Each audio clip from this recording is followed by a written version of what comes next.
On the day that he signed to Man United, Eric Cantona was still saying, can I say this to the Leeds fans? You know, I don't know why I love you, but I do.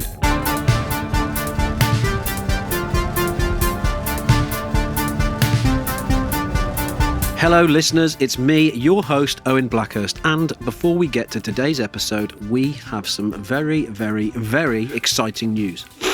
As part of Expedia Live, we are going to be recording an episode of Reminding You Why You Love Football live on stage before the UEFA Champions League final in Trafalgar Square on Friday, May 31st at 12:30, and you are all invited.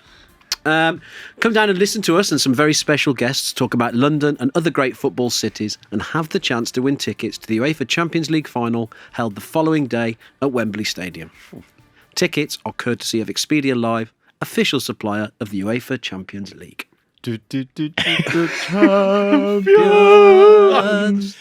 Hello and welcome to Reminding You Why I Love Football, a Mundial podcast that is 4.9 on Apple, 5 stars on Spotify, and will improve your week.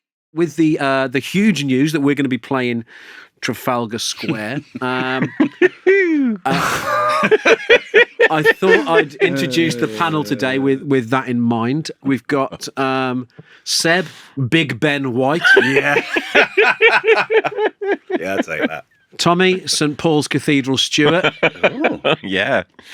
Good dome. Just a dome, yeah. I thought so. Yeah. Has St Paul's got a hat then? Yeah. 50 hats. Tearful slaphead. Yeah. And James, Hackney Marsh's bird. Yes, of course. Talking about tearful slaphead, my mum asked me yesterday how my haircut had gone, and I just wrote in the group, just off the top of my head, just went tragic curtain. And my brother 2 hours later just went, oh, that makes a lot more sense now. Very good. So, here we are. This is us. Very quickly, what's your favourite football city you've been to? What's your favourite football city? Oh, I think I'm going to have to say Glasgow. Wow. I've only been very, very recently, but I know there's a much more to explore and go to. I'm right in thinking you've not been to either Ibrox or Celtic Park, aren't I? Yeah, but That's a mental answer. Tommy. What's your favourite football city? Well, I don't mean New York. There's a reason behind. Seb, that's an amazing choice. As a man who's been to 210 football stadiums, you choose the choose a city where you've been to neither of the I big saw Motherwell. stadiums. No, it's not. Not in Glasgow. No. Famously. Okay, sorry. This is Reminding You I Love Football. We're here. We're here. We're going to be, live and uncut in Trafalgar Square.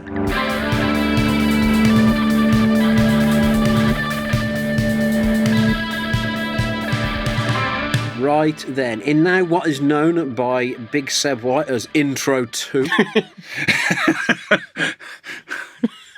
There's been some things happened this coming week in football between May the 23rd, the day this podcast is released, and May the 29th, the day before the next one is released.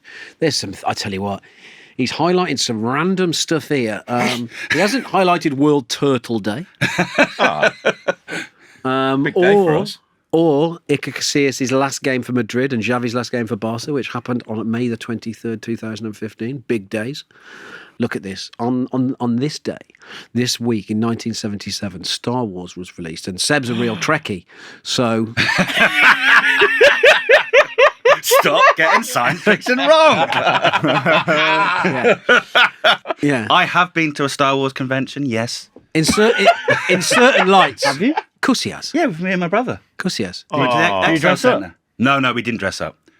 My brother had a Darth Vader t-shirt on. I had a pair of Peaceful Hooligan shorts and an Adidas 80s Casuals t-shirt. And a Chewbacca mask. But this is a bit. Some occasions, if I see you side on, you could be straight out the Mos Eisley Cantina. Well, you have called me C-3PO quite a few times over the years. Yeah, which You have got C-3PO energy. Yeah. Who's your R2? Huh? Who's your R2-D2? Assad. Yeah. Assad is R2-D2. Birdo's Jar Jar Binks.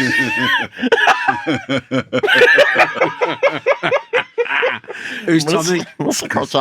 Yeah, that's good. Good. That you're very good at Star Wars impressions, aren't you? Who's Tommy? There's a touch of Lando Calrissians about you, I reckon. Oh, thank you. You've been really paying me some compliments.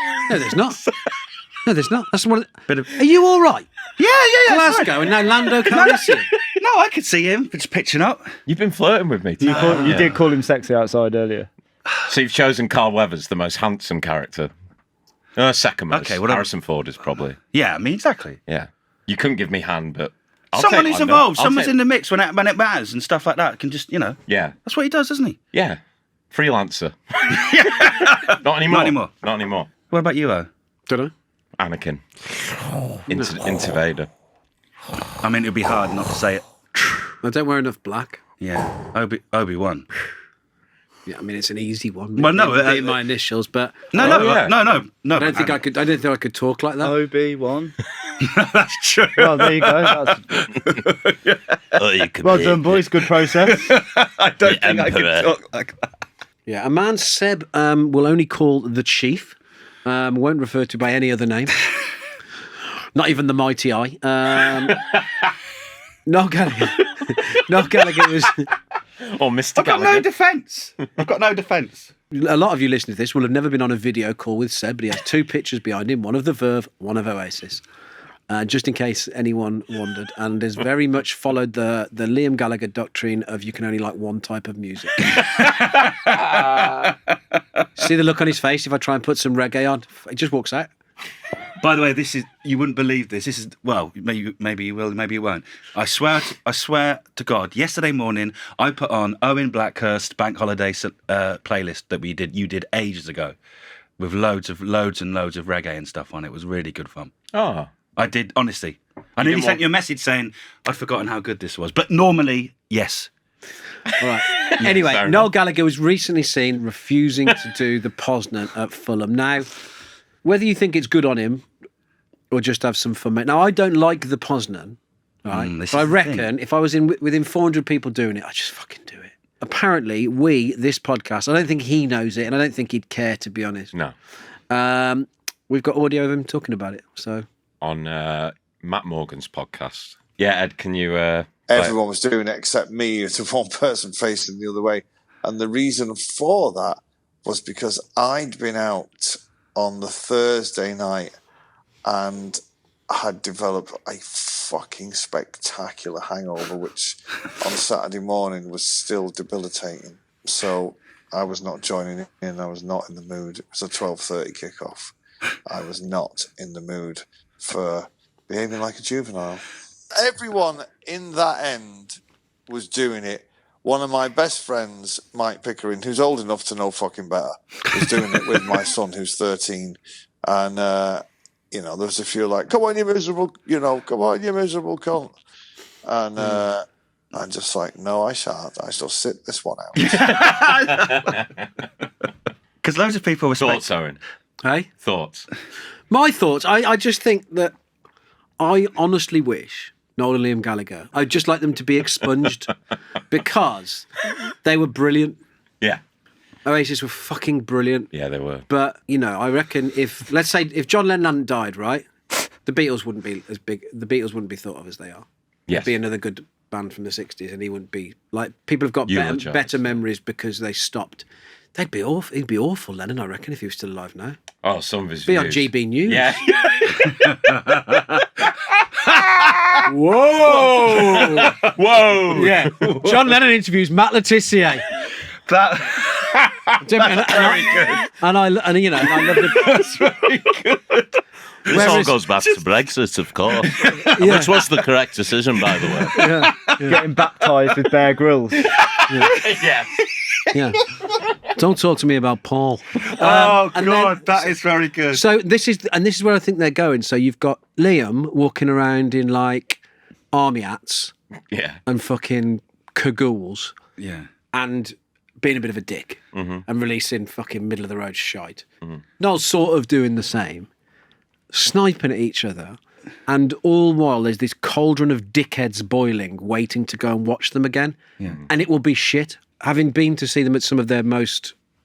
They were a great band to be a teenager and follow. But now, I just think, fucking hell, I hope they never reform. I with you 100% on that. I think Really? I think it'd be 100%, awful. yeah. It'd be. Can you I've imagine seen the them and done it. crowds? The crowds No, were I getting just- bad enough towards the end. Oh, God. Sorry. As as a keen event goer, Seb, Yeah. you would be at the front of the queue for Yeah. a ticket to go and see Oasis if they came back. I'm not so sure. Why We haven't I would, been we going- would. Why haven't I got bought tickets for Liam Gallagher playing the whole of Definitely? Because it's not Oasis. Yeah, but you want to see Noel in the summer. You'd be there, mate. Yeah. You're supposed to go to Olivia Rodrigo recently. This is true. No, honest. This is true. I just think, I think I'd probably join in the Poznan. But also, I've been in some positions where I've had such seismic hangovers that I don't want to do anything. So I do also get it. Yeah. This is the thing. But what I want to say to Noel is, you don't need to drink, mate. No. If you're having 2-day hangovers, Noel, it's time to stop. Well, he did stop. He'd had a break. And I think, anyway, we won't get into his... What, when asked if he was sober, did he say, definitely, maybe? Oh, come on. If you're listening, Noel and Liam, give us a call. We want to patch things up. Simon's here. We want to get just call in Liam and Noel. If you're listening, lads. Anyway, thanks for the recording, Noel. Yeah. Sorry that we want you disappeared off the earth. but- John Lennon. Thank you, Matt Morgan. Thank you, No, Matt not Morgan. dead, just expunged. Right, and 2. So, Just expunged. That's quite good. That was a good clarification, though. to end this section, on May the 26th, George Formby was born in 1904. Sir Matt Busby was born in 1909. And Sergeant Pepper's was released in 1967. So, Tommy, can you do your favourite song from Sergeant Pepper's Lonely Hearts Club Band in the style of George Formby in Matt Busby's Scottish accent? He can. Fucking hell. Okay. He can. Matt Busby. I read the news today, oh boy, about a lucky man who made the grave. I know the news was rather sad. Well, I just had to laugh. It's very good. That is good. Pretty very fucking good. good, that. Pretty good. Oh, that is good. Pretty good. That is very good. Well done, Tommy. Thank you. My daughter is currently obsessed with the Beatles, and we put them on the telly on YouTube, like the old sort of like live shows. There's one in the Netherlands that's got really high HD Yeah. quality of it, I'm thinking, and we put it on, and she just goes, "Dada, get me my guitar!" And I have to give her the TV remote, and she just sits there. Oh, that's good, isn't it? I like that. And I've been working. Quite cute, isn't it? It is, but I bet you're outside going, I keep telling her to fucking rap Kendrick. If John Lennon was still alive, he'd be on GB News with Nigel Farage. Whoa! Baptised Bear Grylls. Boris Johnson was a great leader in time. Sat in Bear Grylls' chest freezer with ice around him. Yeah, me and Wim Hof are going to the mountains for a week. Going to record an album. Paul's gone so fucking woke. Top of the woke league. Paul, I'm with you, John. BBC, Paul McCartney. Veggie sausages. Animal fats are good for you, Paul. I'm on the red meat diet. Yeah. This is good. John. I'm on the red meat diet. You listen to the latest episode of Jordan Peterson. Brilliant. Enlightened. All we are saying, Paul, is give meat a chance. Very good, very good. All we are saying is give meat a chance. That could be Eddie Abu's theme tune. Anyway, that was a good end to what had been a section drowning under the weight of Seb's typos. Adventures in Clubland.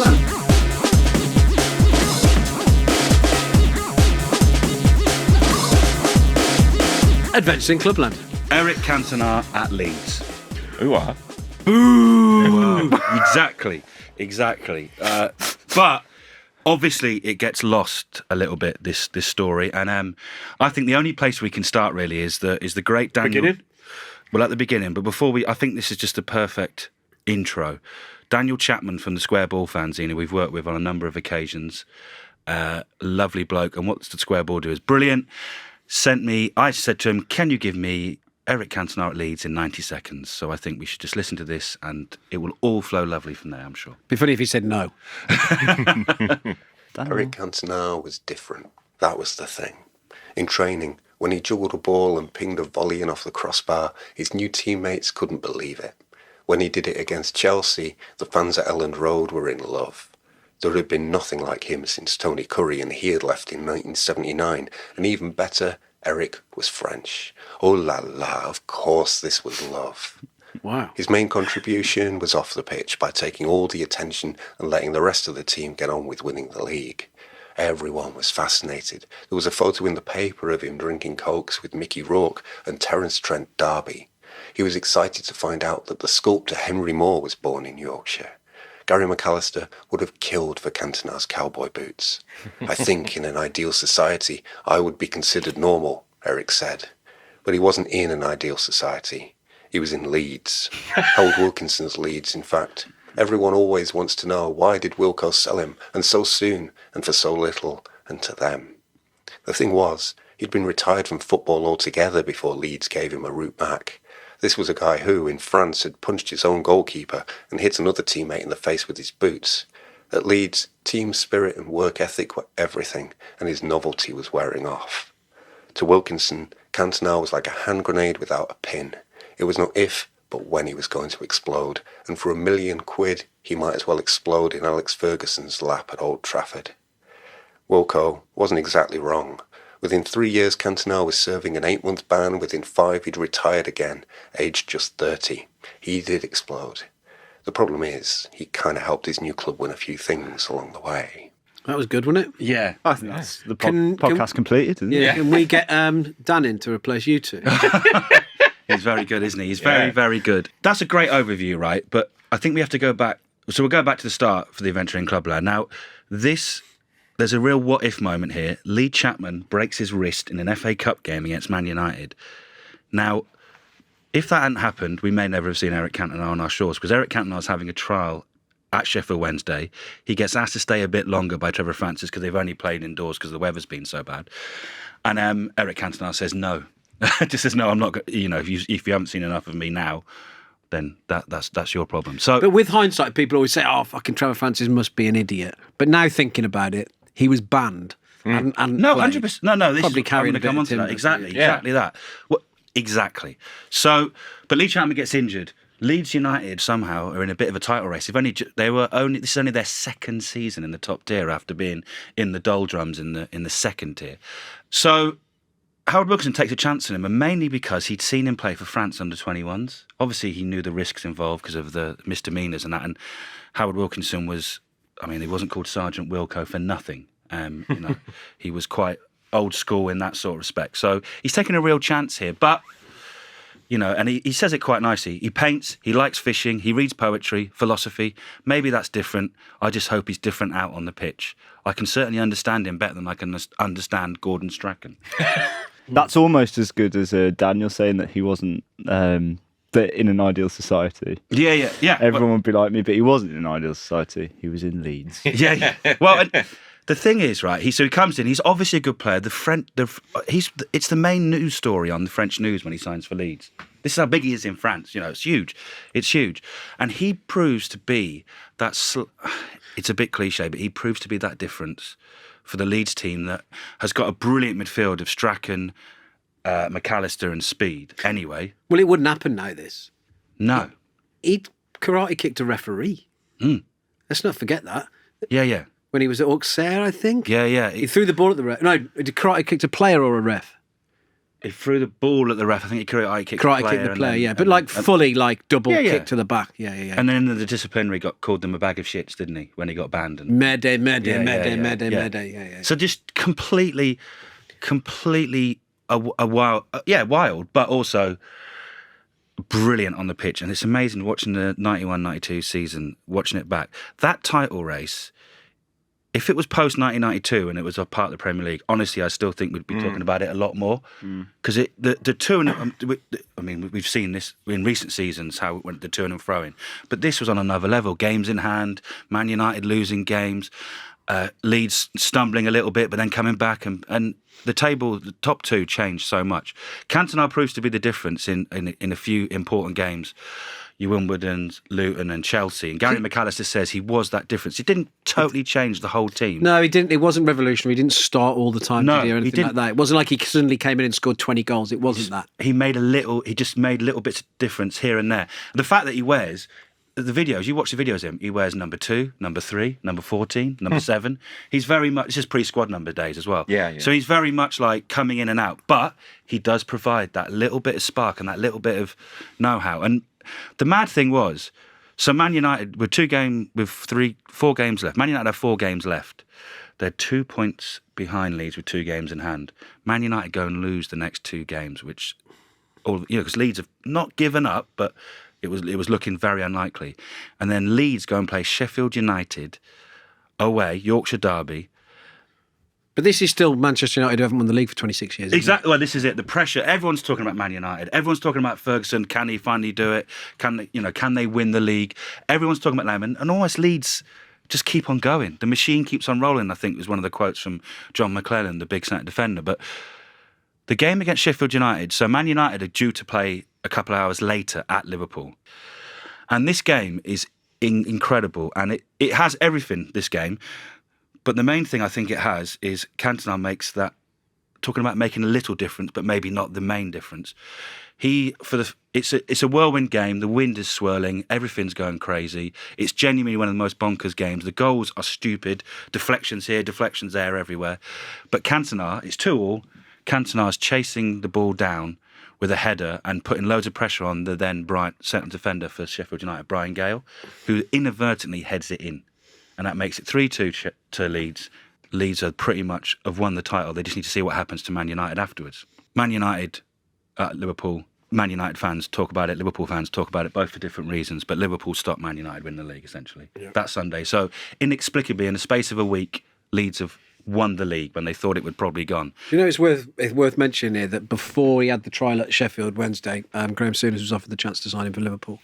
Oh, I didn't know that. Yeah, and apparently he turned it down because he didn't want another. It was rumoured that he didn't fancy a big character like that in the dressing room when he already had issues to deal with. Yes, yeah, you can imagine those two would probably rub each other up the wrong way. Yeah, I mean... Yeah. Yeah, I mean, when he was Blackburn manager, it was rumoured. Yeah. He kept trying to break Andy Cole and Dwight York's legs in training. Yeah. Some of the tackles in training would have been... Can you imagine that, Cantona? Because Cantona, as we would see later on, Cantona would put a tackle in, wouldn't he? But I think the key thing here... Souness. Which member of the Leeds United Championship winning team, this one, did I wrap their head in cardboard and gaffer tape on a stag do to play Guess the Sportsman? Oh, my goodness. And my mate, who's a Leeds fan, Yeah. guessed it in 3 minutes, and he was blindfolded. Oh my God. Wasn't Chris White, was it? Correct. Ah. On the name. How the fucking hell did you get that with one guess? Well, I did watch... So, ended up watching about 3 hours of Leeds stuff last night. But that's got nothing to do with him being on a stag do. No, Chris White. I don't know. He just looked like the type. No, Nice guy.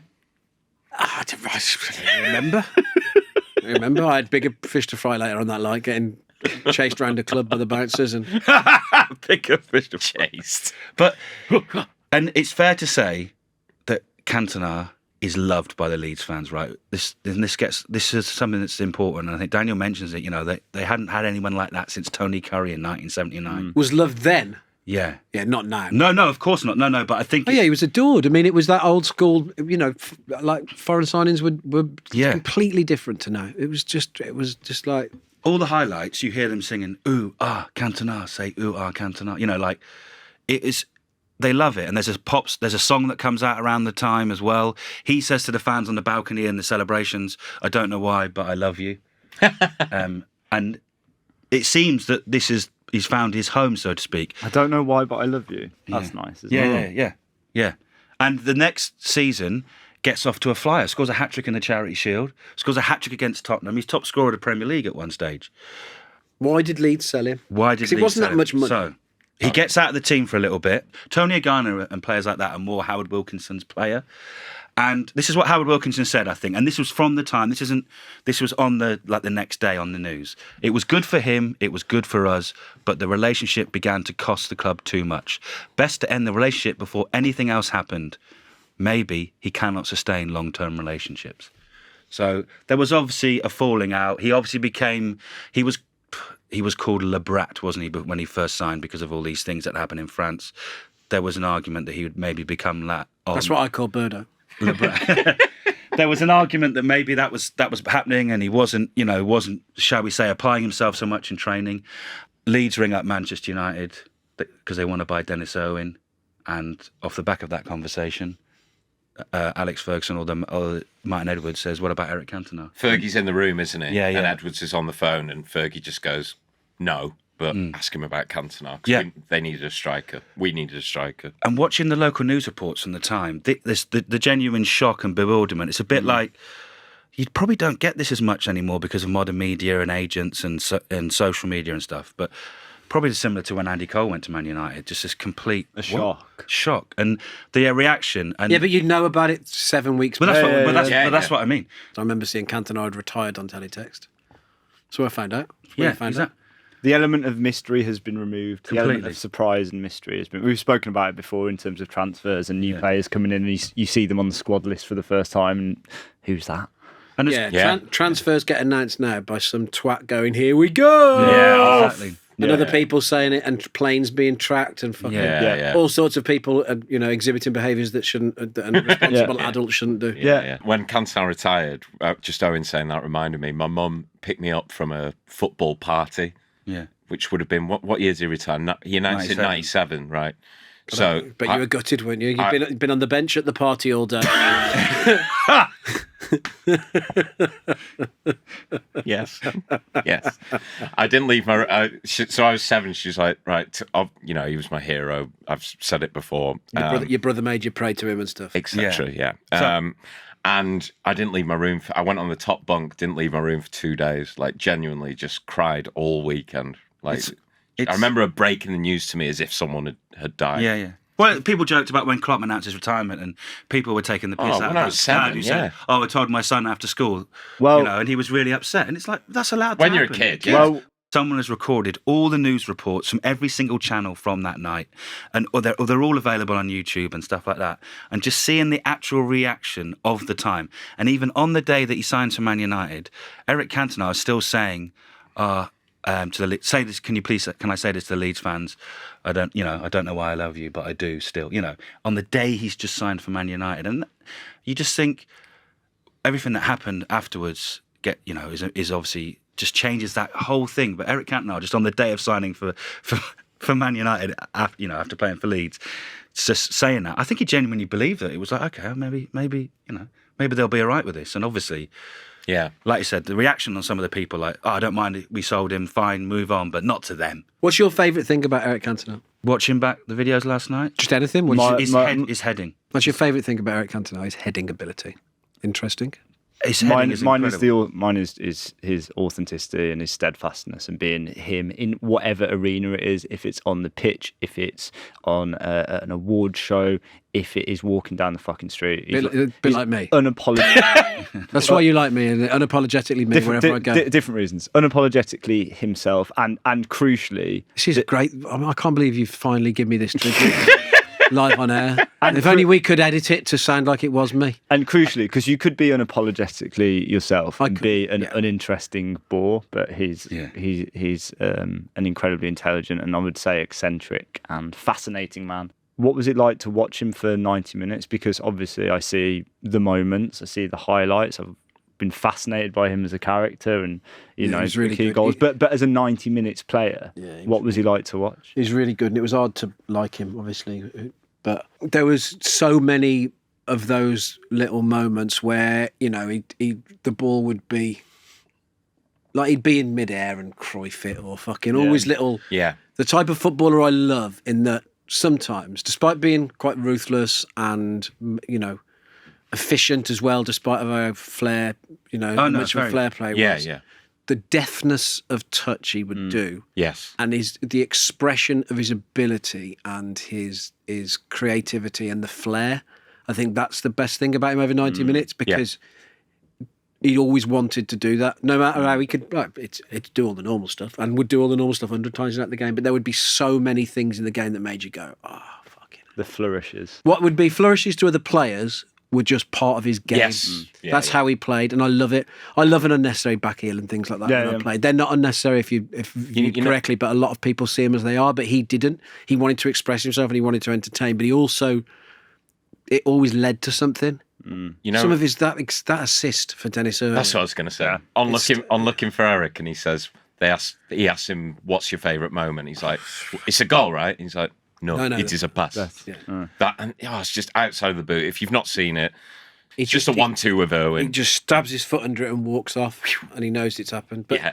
Just for his sorry, goal, go on. Can I just clarify the heading thing? Sorry, that isn't what I meant. Was when I watched it last night, probably the most surprising thing was his actual deftness. Just some of the headed assists he does. Yeah. Just summed him up for me, because this is an era of Ormond Droids, Ian Olneys. This is a totally different era of football, and he's just doing these deft headers to Lee Chapman. And we should show my shit tattoo. Yeah.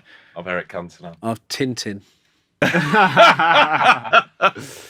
That isn't the shit. No, tattoo. it's not. We know what it I is. love it. You know what it is, and football was just so different then. The adverts, everything about it, and just watching someone like him, knowing what he became, but then seeing him just against Oldham and scoring the equaliser on Oldham, and seeing the Leeds fans just going absolutely crazy. It pissed They me loved off him. how good he looked in a Manchester United shirt with his collars up and all Yeah. that. Yeah. And I remember thinking at the time, the funny thing was, when I was 16, when it happened, I probably thought, go on, Neil Ruddock, turn Cantona's collars down. But now looking back at it, Neil Ruddock's a fucking bellend and Eric Cantona's a fucking legend. Yeah. You know, and I think my favourite thing, apart from all that deafness, is that despite being a Man United player, he doesn't define himself like that. He got on the stage with the Justice Tonight band in Paris with Mick Jones, and then did Should I Stay or Should I Go for the Hillsborough Justice Appeal. And just stuff like Did that. I Liam think. Gallagher's video, which was kind of just he didn't want any paying to do. And Things like that. let's be honest, the film he did with Ken Loach. Ken Loach.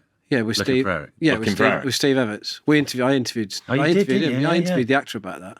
Yeah. He was telling me it was the best time of his fucking life. And Yeah, I yeah. interviewed Michael J. Brown, who painted the The incredible picture. incredible picture of him with Oh, Yeah, he did. Yeah. And he told us the story about having to go down to France and deliver that to Cantona's dad's house and then bring it back. It's in the National Football Museum now, isn't it? Yeah. yes. I went to the exhibition, his exhibition, Oh, it was recently, yeah. Yeah, about a year and a half ago. And In fact, if anyone wants to read our cover story on Eric Cantona, which is 10 different stories about him from various people, such as Steve Everett and Michael J. Brown, Martin Tyler. it's on our website. I'm actually all. Who finished third in that season, 91-92, Blackburn, Norwich. when it was Leeds Man United? Who finished third, only 7 points behind not Leeds. Blackburn. Don't know. Sheffield Wednesday. Ooh. Yeah. Oh, Yeah. yeah. Okay. Man, you know. So if he had stayed, who knows? All right, I'm Charlie Cooper. You might recognise me from BBC Show This Country, but I'm here to tell you how much I love Mundial magazine. For me, it's a fanzine of football, documenting the best of football culture forever. I'm very proud to admit I've been a long-term subscriber of Mundial for years now. But if you subscribe, you don't just get the magazine, right? You get loads of other perks, too many to mention, in fact. So join Club Mundial at mundialmag.com.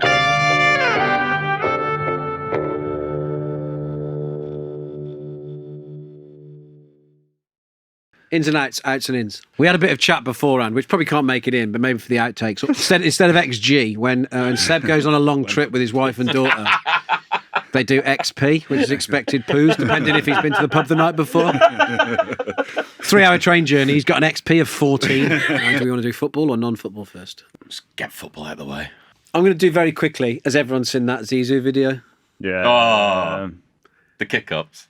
He's just so happy to be playing football, and I think that it encapsulates everything. I mean, I know we bang on about Zidane a lot. There's no reason we shouldn't. I think he's my favourite of all time. That video reminds Yes. me why I love football at a time when I'm probably struggling with liking top flight football more than ever, Yes. and gravitating more towards just enjoying what football can do for people and groups of fans and things like that. But to see that particularly reminded me why I love football. For anyone who hasn't seen it, it's Zizou running 45 yards with the ball, but doing kick-ups the whole way mid-game. Whilst laughing, pretty much. Whilst laughing, then bringing it down, playing the perfect pass inside. And the that crowd's perfect technique. gradually standing off. yeah. him.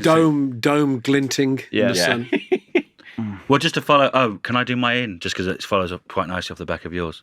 Yeah. Yeah. So you're talking there about the joy of football. Sometimes the modern game can be a little bit, and without being going through the 91-92 season to do the Cantona thing. Before the Premier League, some of the just so many different exciting things. Tetley Bitter sponsor board behind the goal, and just everything about it. And just genuinely, it reminded me of, that was the year I was, well, what was I, 11? 11. Yeah, I was 11, but that was, and it just reminded me of a completely different time. And the films I was watching showed copies of Shoot magazine and Match magazine and stuff, and I was just like, this, yeah, it's a different time, and it did remind me again why I love football. Out. So good. So good. Perfect. Sock tape. Perfect. Sock tape. Ooh. Electric tape for strapping your shin pads in. We know what it is. I just think that when you actually Didn't think it was tape made of socks, did we? when you actually That'd be good. That'd be good, wouldn't it? when you actually remember to buy some, I think it increases your gameplay because you feel confident that everything's strapped in and where it should be. What are you taping your socks up for? Do you wear shin pads? Yeah, Do you? yeah, yeah. With the fucking 6'5" sloggers in my Thursday league, absolutely. When you get in the changing room and you pull your bag out and you've got a big new roll of socks, everyone wants it. Is it more for the aesthetic? Everyone wants it. As soon as you've got it, everyone wants it. No, it is true, and it's the same. I used to keep it in my bag for bat tape as well. But Yeah. I reckon now, if I played Sunday or Saturday league now, I'd enjoy wearing shin pads more because I'd be able to cut the back of my socks. Yeah. It wasn't a thing then, and I've got quite substantial calves. You would. Yeah. To the point where I'm sort of dreading work coming up when it's short season again because I get objectified for my calves by senior management chasing me around going, look at them. Look at them chasing me. The CEO, you might be listening to this one, you chased me around last year to compare my calves to someone else's. Bouncers, CEOs chasing you. Yeah. Sock tape. Yeah, sock tape is in. Tommy. Playing football instead of watching it. I decided to not go to a United game recently, and I decided to play in a tournament instead. And I think when it boils down to it, I love doing both, but I would elect to play, and I think I would give that advice: play instead of watching. I think my struggles sometimes with football are down to the fact that I can't really play anymore, and I don't coach either. Yeah. And I just have to talk about it with you lot. Oh. Get back into Well, now it. I feel bad. Seb couldn't get me the job at Hamrich, so I'm not in any way. I will put playing. So they hired the former goalkeeper. Yeah. I'll put playing instead of watching in. On to outs very quickly. Although a large part of me wants to put it in, the Crew goalkeeper who, before the playoff semi-final, did we all see this? Yeah. I've not seen it.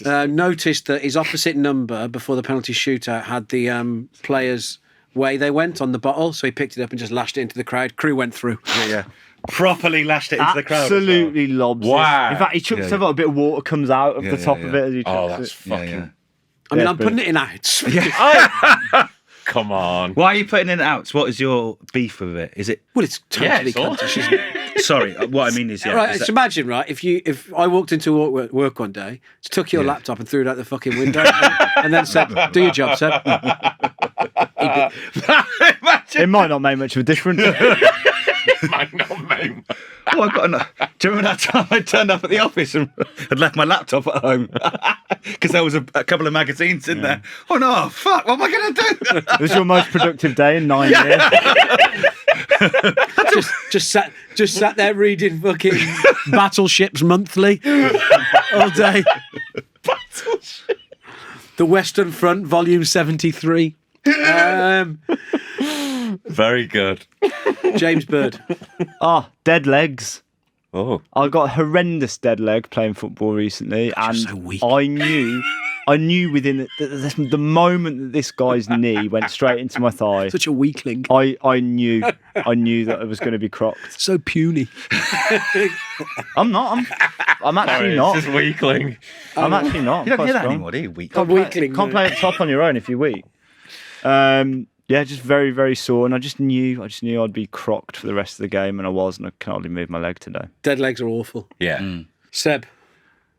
Footballers who turn their shirts around during trophy lifts just to show their name. What's wrong with that? Well, it's so me. No. We know who you are. Says You the bloke don't who need just to. regularly posts pictures of himself on the piss at the side of non-league football ground. No. I've been papped again by my mate. You're Papped again by the bloke I go to football with every week, and has sent me that photo. That was someone and has different. sent me that photo to post. Just to clarify, that was someone Me. different. That was someone These different. bloody me footballer. You had a surprise I pint just think it- as well, didn't you? Surprise pint. Papped. I just think it's Fucking papped. Met police away. It's a different person. It's a different person. Looked down at his hand and went, You "Oh have my a God." look. You have a look. It's unnecessary. It's unnecessary. Where did that come from? You're playing for the fans and you're playing for the club first, not yourself. I can't go out. No, it's not out. Okay, fair enough. In. Tommy. Modern goalkeeper gloves that I bought some expensive goalkeeper gloves that look better than they are, and the old ones with the old finger finger savers were actually way better because now I Did you do your research before you bought them, or did you just go and buy the ones you thought might be good? I did do some research. How much? How many? Two websites. Look at the fucking state of that. That honestly, It looks like you broke your finger and went to a scaffolder. No, yeah, put that thing back on. Yeah, what? That is one of the most fucking tragic. Ask me what's wrong with my hand for sympathy things I've ever seen in my life. It's like something like Game of Thrones. It works. Does the job. It looks like a. You know when you go to hospital, do you know what they do? They Vape. give you basically a fucking ice lolly stick, like a wooden stick, and then just put some sellotape on it. That's off Amazon. That's better. You've bought that you yourself. bought that I'm not spending 6 hours in A&E. How much was it? Oh my God. About £1. He got it from fucking Home and Motor Save. Multi-pack. Yeah. He went home to get Different size fingers. He's been B&M, doesn't he? He's gone down B&M for a saucepan and come out with a finger splint. The bruising's gone down. Have you got the shoes to go with it? You look like a fucking suit of iron in an old castle. I cannot believe you clanking bought that off around. Amazon. Would you rather buy it off Amazon or sit in A&E for 6 I'd probably hours? go with the thing that the medical professional was telling me to do. No, you fucking wouldn't. That's bullshit. Says you. That's fucking an absolute lie. What do you mean? James, when I first met you were fucking cutting around with heart monitors on. I did do research, but yeah. When I was 11. You're 11. Yeah, 11. Non-football ins and outs. There's more. No, Tommy, that's out. Fair That's enough. not out. Fair enough. It seems like your own fault.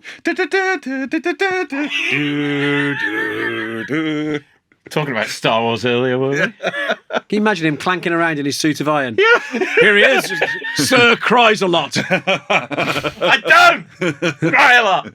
Knight of the Round Head. Not anymore, I'm happy. Knight of the Round Heads. He's an arsehole. That's good though. I can't believe you. Sorry. It's incredible. Have you ever broken a finger before? Yes, all of them. Yeah. Do you what know what I happens did? when you go to hospital? bent I that just is. put a suit and tie on and got on with it and sang the bloody national anthem. And what do they tell you? Anyway. Non-football ins They and just outs. strapped it up. Ins and outs, outs and ins. My in, if you want to know about my mental state at the moment, is pink noise. Go on. Oh yeah.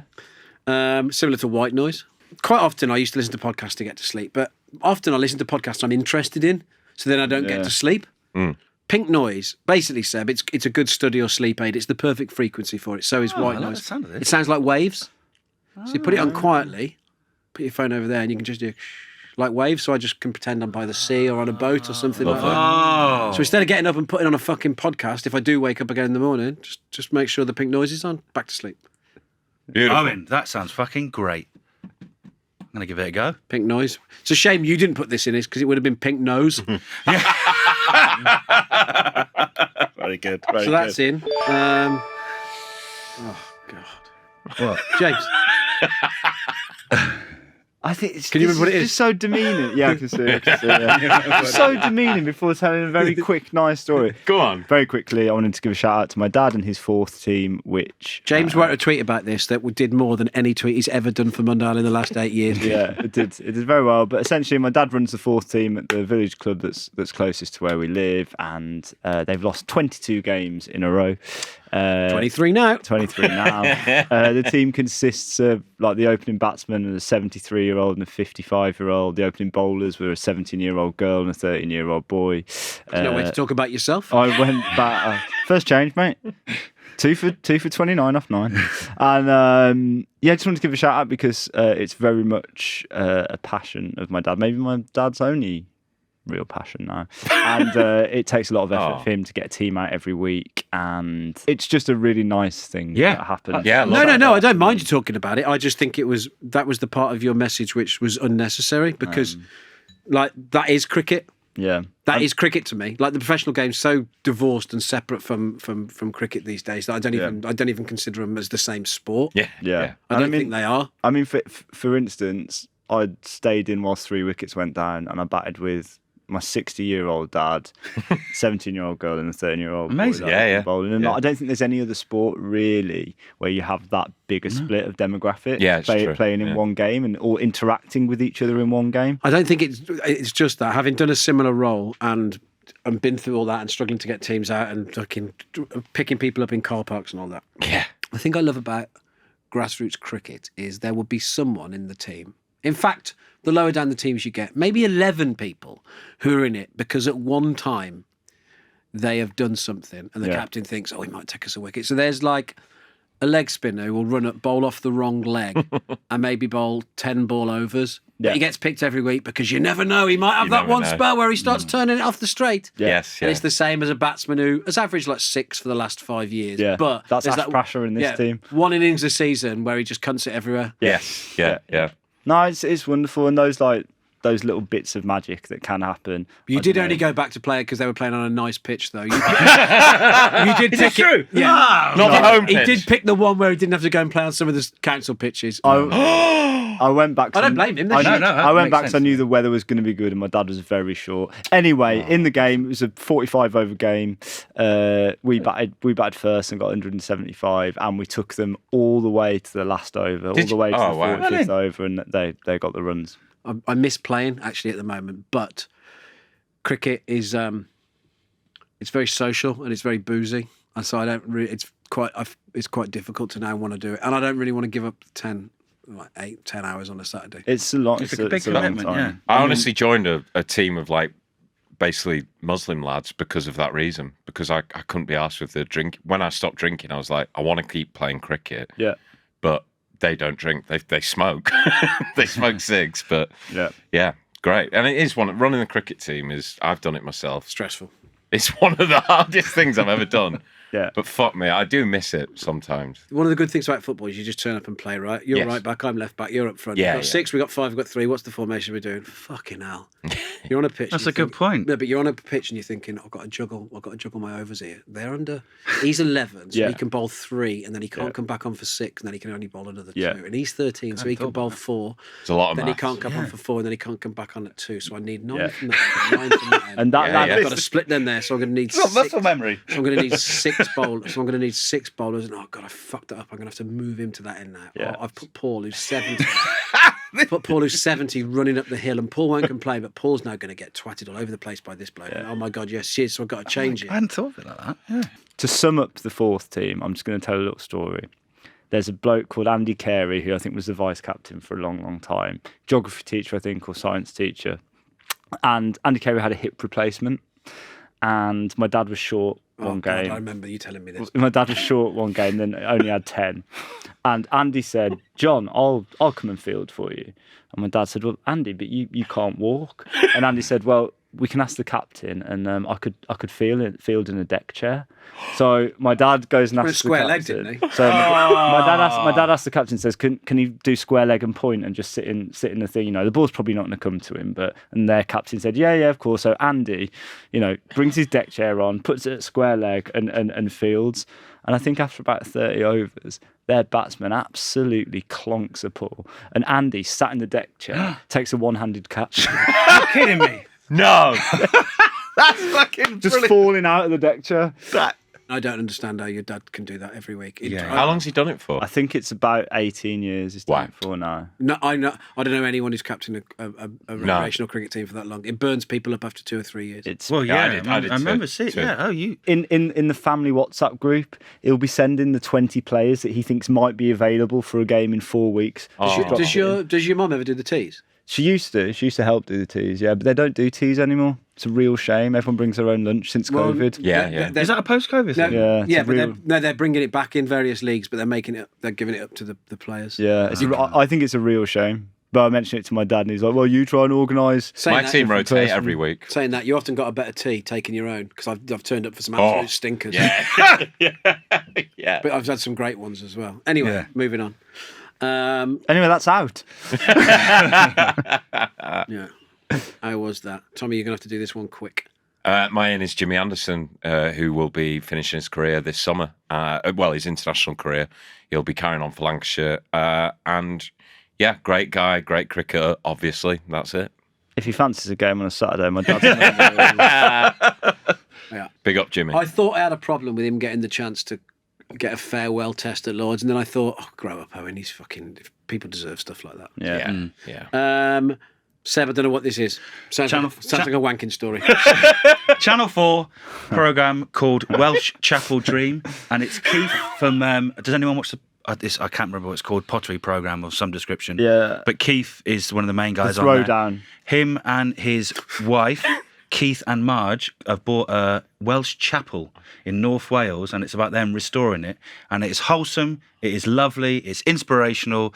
It is just a lot of fun. Nice. So I'd recommend it. Ins all round. Lovely. My out. The Paris Olympic organising committee. Because, and you won't like this, because often it's always talked about that the Olympics become an absolute hotbed of shagging. Yeah. Oh, Single athletes in villages together. Yeah. Johnny's Prime of being their hanged life. out everywhere. And why not? Why not? You train all year, you're there, you've completed your race. Yeah. No. The French, No. the apparent gooses, The Gooses of Europe. well, not anymore. The Paris Olympic Village will be furnished with cardboard anti-sex beds Oh, for... that will collapse under the weight of No, you were more right, than I one don't like people. If they've got any bollocks, and they have, the French will riot over this. Yes. The farmers They've got any bollocks. farmers bringing tractors into That's it. the Arc de Triomphe, and locking it off. Yeah. What two consenting lemon. adults want to do in a bed? Encourage it. Anyway, so that's my out, and it's out.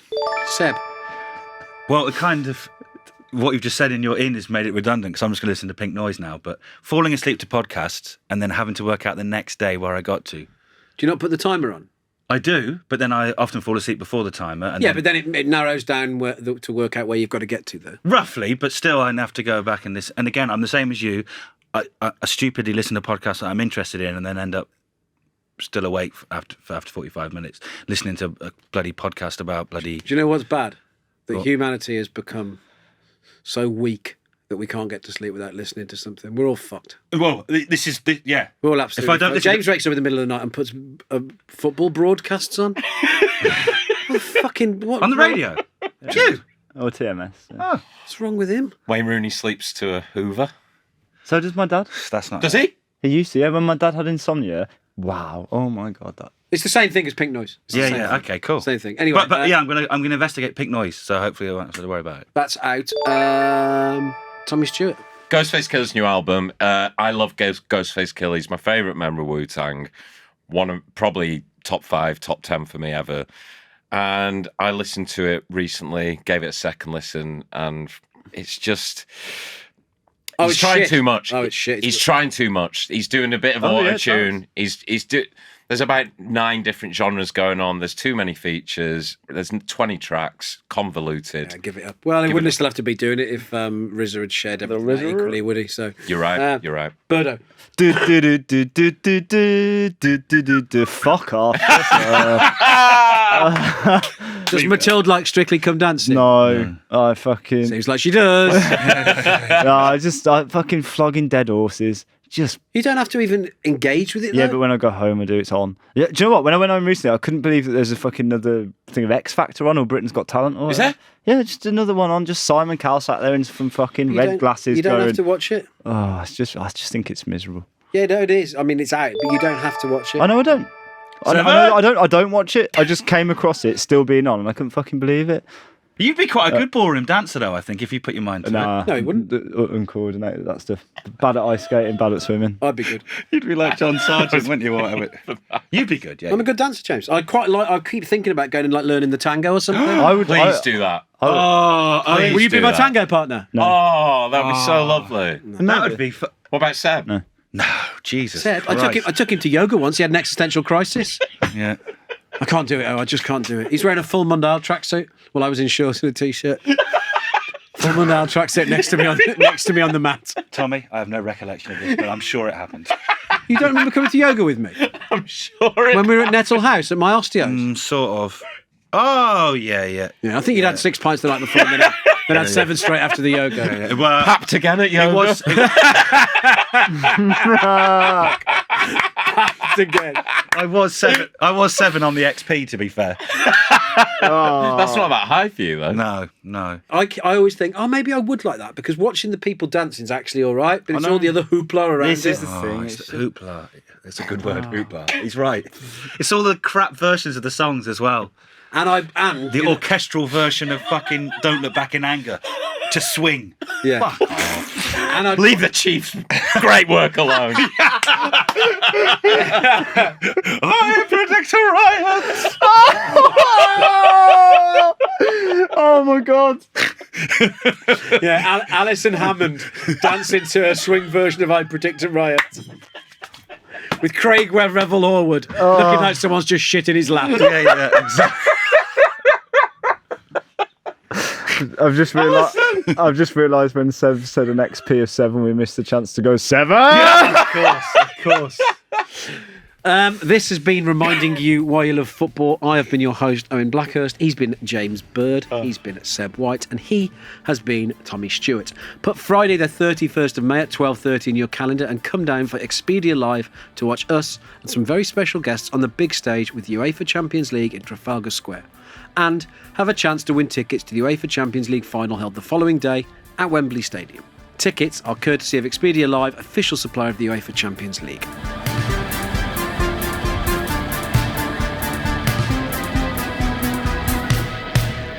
Reminding You Why You Love Football is a Mundial and Football co-production. Produced by Tommy Stewart and Seb White, hosted by me, Owen Blackhurst, and recorded on the run.